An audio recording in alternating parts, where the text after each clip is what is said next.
Hello friends, എല്ലാവർക്കും മഹാലക്ഷ്മി സീരിയലിൻ്റെ ഇന്നത്തെ എപ്പിസോഡിൻ്റെ റിവ്യൂയിലേക്ക് സ്വാഗതം.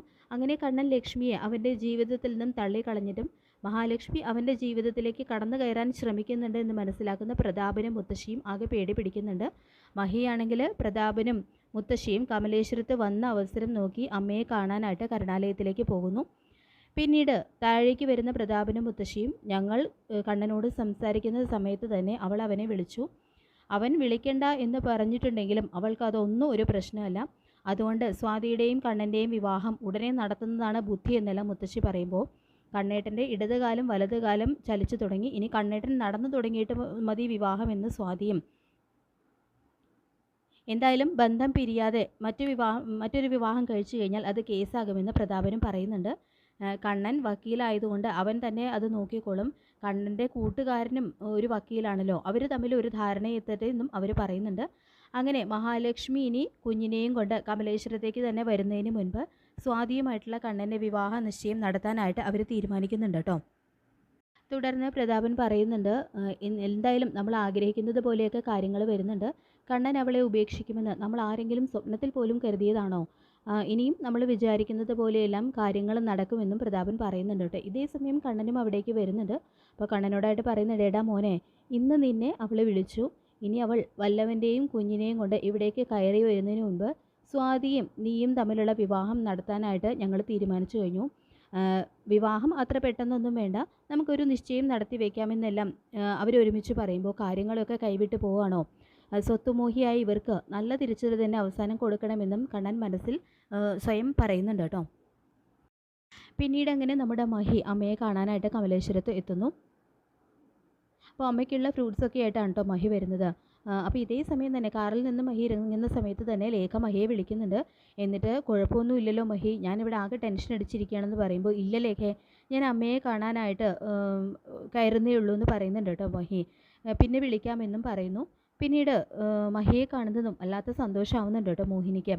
അപ്പോൾ കരുണയുടെ അച്ഛനും മുത്തശ്ശിയും കമലേശ്വരത്തേക്ക് പോയി എന്നറിഞ്ഞിട്ടാണ് ഞാൻ അമ്മയെ കാണാൻ വന്നത്.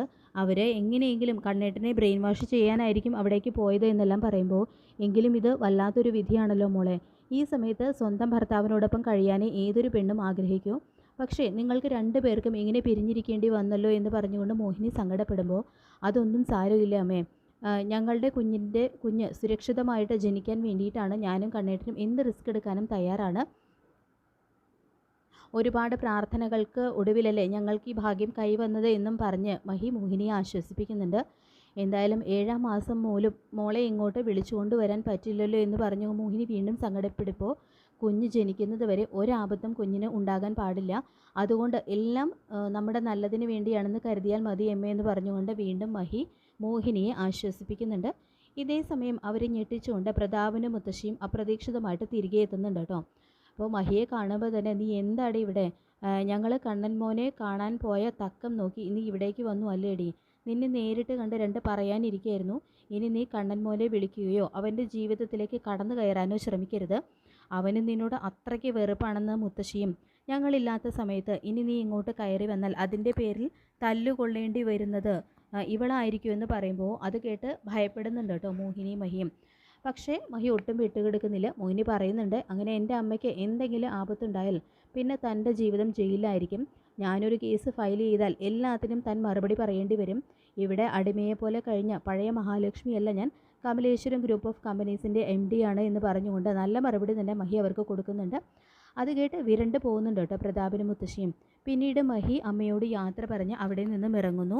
ശേഷം കാണിക്കുന്നത് മേഘൻ ചികിത്സയ്ക്കായിട്ട് തോമസ് ഡോക്ടറുടെ ഹോസ്പിറ്റലിൽ എത്തിയിരിക്കുന്നതാണ്. അപ്പോൾ മേഘനെ കാണുമ്പോൾ തന്നെ, എടോ തനിക്ക് എന്തു പറ്റി? തൻ്റെ അച്ഛനും തനിക്കും ശരീരത്തിലെ എല്ലുകൾ ഒടിയാനേ നേരമുള്ളല്ലോ എന്ന് ചോദിക്കുമ്പോൾ, അച്ഛനിപ്പോൾ ഏറെക്കുറെ നടക്കാറായി, അതുകൊണ്ടാണ് സാറിൻ്റെ ചികിത്സയ്ക്കായിട്ട് ഞാനും ഇങ്ങോട്ട് വന്നതെന്ന് പറയുന്നുണ്ട് കേട്ടോ മേഘൻ.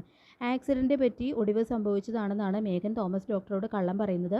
പക്ഷേ മാർക്കോയിൽ നിന്നും നല്ലത് കിട്ടിയിട്ടുണ്ട് എന്ന് തോമസ് ഡോക്ടർക്ക് മനസ്സിലാവുന്നുണ്ട് കേട്ടോ. തുടർന്ന് കണ്ണൻ്റെ കാര്യങ്ങളൊക്കെ സാർ അറിഞ്ഞില്ലേ എന്ന് ചോദിക്കുമ്പോൾ, പാവം കണ്ണൻ, അയാളോട് ഇങ്ങനെയൊക്കെ ചെയ്യാൻ അവൾക്ക് എങ്ങനെ തോന്നി എന്നാണ് ഞാൻ കരുതുന്നതെന്ന് പറഞ്ഞുകൊണ്ട് വൈദ്യന് മേഘൻ്റെ മുന്നിൽ നല്ല രീതിയിൽ അഭിനയം കാഴ്ചവെക്കുന്നുണ്ട് കേട്ടോ.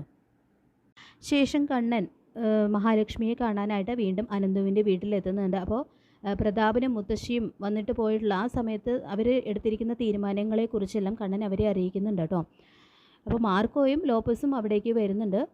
മഹിക്ക് സ്വന്തം വീട്ടിൽ പോലും അമ്മയെ കാണുന്നതിൽ നിന്ന് പോലും വിലക്ക് ഏർപ്പെടുത്തിയിരിക്കുന്ന പ്രതാപനും മേഘനെ പോലെ എന്തെങ്കിലും തിരിച്ചടി കൊടുക്കണം മാർക്കോ എന്ന് ലേഖ പറയുമ്പോൾ ഞാൻ അവരുടെ കൂടെയാണെന്ന് വിശ്വസിച്ചിട്ടാണ് അവരിപ്പോൾ എല്ലാ കാര്യങ്ങളും എന്നോട് തുറന്നു പറയുന്നുണ്ട്. അതൊരു കണക്കിന് നമുക്ക് നേട്ടം തന്നെയാണ്. ഇനി അവർ എന്ത് തന്ത്രം പ്രയോഗിച്ചാലും നമുക്ക് മുൻകൂട്ടി അറിയാൻ കഴിയുമല്ലോ എന്ന് കണ്ണൻ പറയുന്നുണ്ട് കേട്ടോ. ഇനി മഹാലക്ഷ്മിയുടെ കുഞ്ഞിനെ ഇല്ലാതാക്കാൻ അവർ ശ്രമിക്കുമോ എന്ന് എനിക്ക് പേടിയുണ്ടെന്ന് ലേഖ പറയുന്നുണ്ട് കേട്ടോ. അപ്പോൾ മാർക്കോ പറയുന്നുണ്ട്, ആ പ്രതാപന് അയാൾക്ക് ഞാൻ അന്ന് തന്നെ ഒരു മുന്നറിയിപ്പ് കൊടുത്തതാണ്.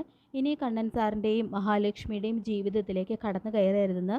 മഹാലക്ഷ്മിക്ക് നേരെ വിരൽ ചൂണ്ടി സംസാരിച്ച അയാൾക്ക് നല്ലത് കൊടുക്കണം അല്ലേടെ ലോപ്പസേ എന്ന് ലോപ്പസിനോടായിട്ട് മാർക്കോ ചോദിക്കുമ്പോൾ വേണം മാർക്കോ എന്ന് പറയുന്നുണ്ട് കേട്ടോ ലോപ്പസും. എന്തായാലും പ്രതാപന് നല്ല ഇരുട്ടിടി കൊടുത്തുകൊണ്ട് അയാളുടെ ചൂണ്ടുവിരൽ തന്നെ ഒടിച്ചെടുക്കുകയാണ് കേട്ടോ മാർക്കോ ചെയ്യുന്നത്.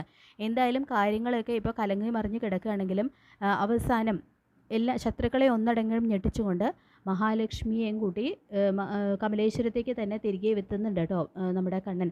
അപ്പോൾ നമുക്ക് കാത്തിരിക്കാം മഹാലക്ഷ്മി സീരിയലിൻ്റെ വരാൻ പോകുന്ന ത്രില്ലിംഗ് ആയിട്ടുള്ള എപ്പിസോഡിനായിട്ട്. ഈ റിവ്യൂ ഇഷ്ടപ്പെട്ടെങ്കിൽ ലൈക്ക് ചെയ്യുക, ചാനൽ കൂടി ഒന്ന് സബ്സ്ക്രൈബ് ചെയ്യുക. താങ്ക്